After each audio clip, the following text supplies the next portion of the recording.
حضرت سیدنا عمر فاروق، سب بولیے رضی اللہ تعالی۔ حضرت عمر فاروق رضی اللہ تعالیٰ عنہ کا مبارک زمانہ ہے۔ حضرت عمر نے فوج بھیجی ایران کے حکمران کے ساتھ جہاد کرنے۔ ایران کے بادشاہ نے 2 عیسائی جاسوس بھیجے، کہنے لگا ذرا پتہ تو کرو مسلمانوں کا رات کا طریقہ کیا ہے، میں صف بندی کراتا ہوں۔ وہ ساری رات صف بندی کراتا رہا، 2 جاسوس آئے مسلمانوں کی معلومات کرنے۔ معلومات کر کے جب واپس گئے تو حضرت عمر فاروق رضی اللہ تعالیٰ عنہ کے سپاہیوں کو دیکھا، غور سے پلٹے تو بادشاہ کہنے لگا کیا حال دیکھ کے آئے ہو؟ کہنے لگا سارے مسلح پہ بیٹھے ہوئے، جتنے گھنٹے ہم وہاں رہے ہیں مجاہدین مسلح پہ رہے ہیں، یوں لگتا ہے جیسے ان کا دنیا داری سے کوئی تعلق۔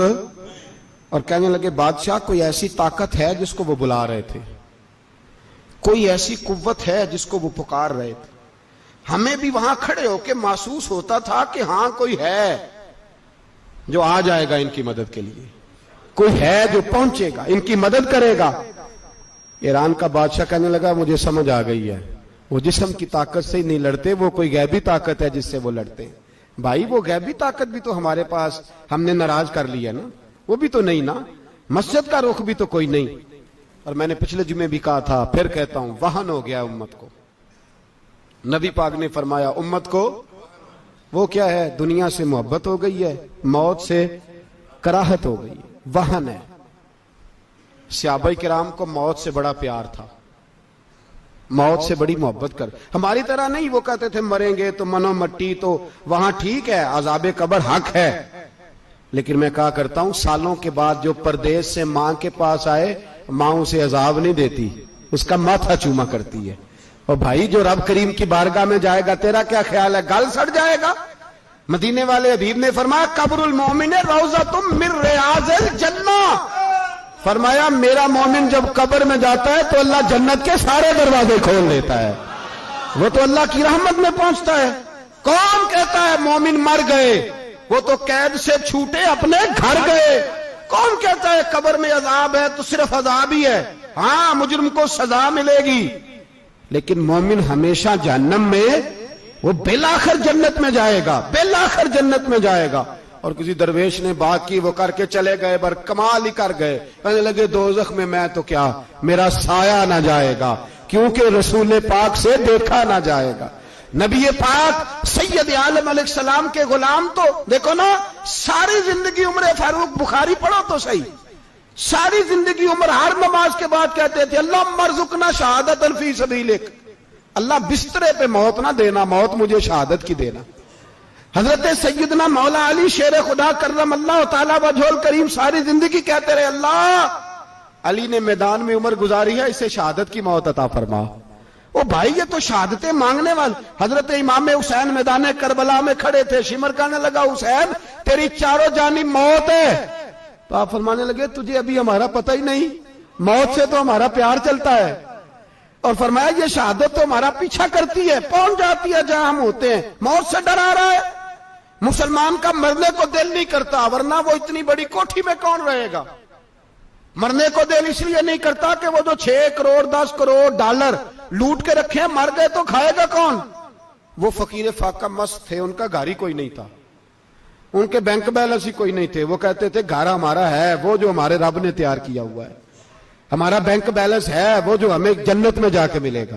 ان کا تو یہ کھاتا ہی کوئی نہیں تھا، اس لیے وہ شہادت کی۔ حضرت عمر بن جموع رضی اللہ تعالیٰ عنہ میدان احد میں 4 بیٹے لے کے آئے۔ کتنے بیٹے؟ بول کے بتائے۔ 4 بیٹے لے کے عمر بن جموع آئے، اور خود ایک ٹانگ سے لنگڑے سے آبی ہیں، ٹانگ چھوٹی ہے، حضور کے سامنے کھڑے ہوئے کہا محبوبہ میرے 4 ہی تھے، میں 4 لے آیا ہوں، قبول کر لے۔ تو حضور نے فرمایا تو کیوں تلوار اوڑے آیا ہے، یہ تو نے کیوں گلے میں اسلحہ ڈالا ہوا ہے؟ کہا یا رسول اللہ میں نے بھی تو جانا ہے نا۔ تو حضور نے فرمایا 4 بیٹے جو ہیں۔ تو حضرت عمر بن جموع نے بات کی، صحابہ کہتے ہیں ہم لبوں سے مسکرا رہے تھے، آنکھوں سے رو رہے تھے، کیا عجیب انداز ہے۔ حضور نے فرمایا عمر 4 بیٹے جو آ گئے تو تو رہنے دے۔ تو حضرت عمر رو پڑے، کہنے لگے محبوبہ کیا لنگڑے جنت میں نہیں جائیں گے؟ کیا حضور میں لنگڑا ہوں تو میرے لیے جنت کوئی نہیں؟ میرے حبیب پاک سید عالم صلی اللہ علیہ وسلم نے فرمایا عمر تو ضرور جنت میں جائے گا. کہا محبوبہ پھر بچے بعد میں جائیں گے, میں پہلے میدان میں جاؤں گا. ایک بی بی 4 بیٹے لے کے آئی احد میں. کہا محبوبہ کل کمائی تھی میں لے آئی ہوں, میرے پاس کوئی اور شے ہوتی تو میں بچا کے نہ رکھتی. بیٹے دے کے نا حاضری لگوا کے تو واپس دروازے پہ لے گئی. تو حضرت سیدنا عبداللہ ابن عمر فرماتے ہیں بی بی بول رہی تھی تو میرا جذبہ جہاد بڑھ رہا تھا. اپنے بیٹوں کو کہنے لگی میں تمہیں حضور کے پاس چھوڑ کے جا رہی ہوں, جب تم میدان میں گرو گے تو میں تمہیں دیکھنے آؤں گی. دیکھنا تمہاری پشت پہ کوئی زخم نظر نہ آئے. جتنے تیر کھانے ہوئے سینے پہ کھانا, جتنے تلواروں کے نیزوں کے زخم برداشت کرنے ہوئے یہاں کھانا, پشت پہ زخم نظر نہ آئے. حضرت عبداللہ ابن عمر فرماتے ہو بی بی کی گفتگو میرا جذبہ جہاد بڑھا رہی تھی. ایک بی بی 3 سال کا 4 سال کا بیٹا لیے رو رہی ہے, احد کا دن ہے. سہیلیاں پوچھتی ہیں تو کیوں روتی ہے؟ وہ کہتی ہے دیکھو میرا خاوند بھی بدر میں شہید ہو گیا, بھائی اور باپ بھی. دل کرتا ہے کوئی جوان بیٹا ہوتا تو آج مصطفیٰ کے ساتھ اسے ہی بھیج دیتی. کوئی جوان میرے پاس ہے ہی 3 سال کا تو کیا کروں, 3-4 سال کا بچہ کیا کرے گا؟ پتہ نہیں کیا دلیل آئی, اچانک اٹھی, بیٹے کو سینے سے لگایا, کپڑا ڈالا, مسجد نبوی پہنچ گئی. حضرت بلال کہتے ہیں مجھے ملی, کہنے لگی بلال مجھے پتہ ہے حضور تیاری کرا رہے ہیں جنگ کی, پر 2 منٹ اگر میری ملاقات ہو جائے. بلال حبشی کہنے لگے حضور ہم ایک بی بی ضد کر رہی ہے. حضور باہر آئے, کہنے لگی حضور میں فلاں کی بیٹی, فلاں کی بہن, فلاں کی بیوہ ہوں, میں نے بدر میں 3 شہید دیے ہیں, اب میرے پاس یہ 3 سال کا لال ہی بچا ہے, بڑا فخر ہے میرا. لوگ مجھے شہید کی بیوہ, شہید کی بیٹی, شہید کی بہن کرتے. دل کرتا ہے شہید کی اماں بھی کہیں جاؤں تو میرا بیٹا لے لیں. سیدنا بلال کہتے ہیں حضور مسکرائے, کہنے لگے یہ 3 سال کا نونہال کیا کرے گا؟ کہتے ہیں اماں کا عجیب جذبہ ہے. کہنے لگی محبوبہ سنا ہے اسلحہ بھی تھوڑا ہی ہے, ڈھالیں زیادہ کوئی نہیں, میرا بیٹا ساتھ رکھ لیں, جب آپ کی طرف کوئی تیر آیا نا تو میرا بیٹا ڈھال کے تو اس کو ڈھال بنا کے آگے کر دینا. محبوبہ ڈھال تو بانی سکتا ہے نا. حضرت بلال فرماتے ہیں مصطفیٰ کریم نے فرمایا جا میں نے قبول کیا, قیامت کے دن بیٹا گھر لے جا, جب تیرا نام پکارا جائے گا تو شہید کی اماں کہہ کے ہی پکارا جائے گا, جا تو گھر لے جا. کہتے ہیں چلتے چلتے ایک غریبنی اور آ گئی, اتنی سی اٹی بان کی, اتنی سی. بلال حضور سے ملاقات ہو جائے گی. نبی پاک آ گئے تو کہا محبوبہ یہ غلبہ اسلام میں میرا بھی حصہ ڈال لے. حضور نے فرمایا یہ کیا ہے؟ کہنے لگے حضور خامن فوت ہو گیا, اولاد اللہ نے بے نیازی سے دی نہیں, سویرے چرخہ کاٹ کے رزق حلال کھاتی ہوں, میرے پاس نا یہ اتنا سا بان ہے, ایک گھوڑے کی لگام بن جائے گی. محبوبہ حصہ تو ڈال جائے گا نا دین کے لیے, میری قبولیت ہو جائے گی. میرے حبیب نے ہاتھ اٹھائے اور دعا مانگی, کہے اللہ جتنا تو میدان کے مجاہدوں کو اجر عطا فرمائے اتنا اس غریبنی کو بھی عطا فرمانا, اتنا اسے بھی دینا. بھائی یہ جذبے تھے, یہ رنگ تھا امت مسلمہ کا, اس لیے کافر گھر میں بیٹھ کے کانپا کرتا تھا.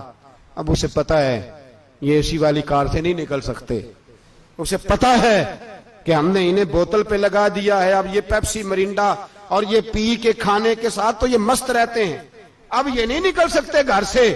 ہم نے انہیں ان چیزوں پہ لگایا ہے جو ان کے وجود کو کھوکھلا کر رہی, اب کیسے میدان میں نکلیں گے؟ وہ اس لیے نہیں ڈرتا کہ وہ تیری آسائشوں, تیری زندگی میں آنے والی سہولتوں سے آشنا ہے.